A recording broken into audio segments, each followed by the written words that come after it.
Miami was supposed to be fun. I can't breathe.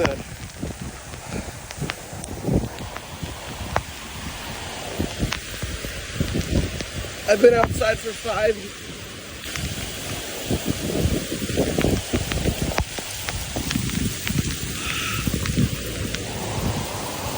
What is this? What is this? Oh my. What the fuck? What the fuck? I'm like Dora the Explorer.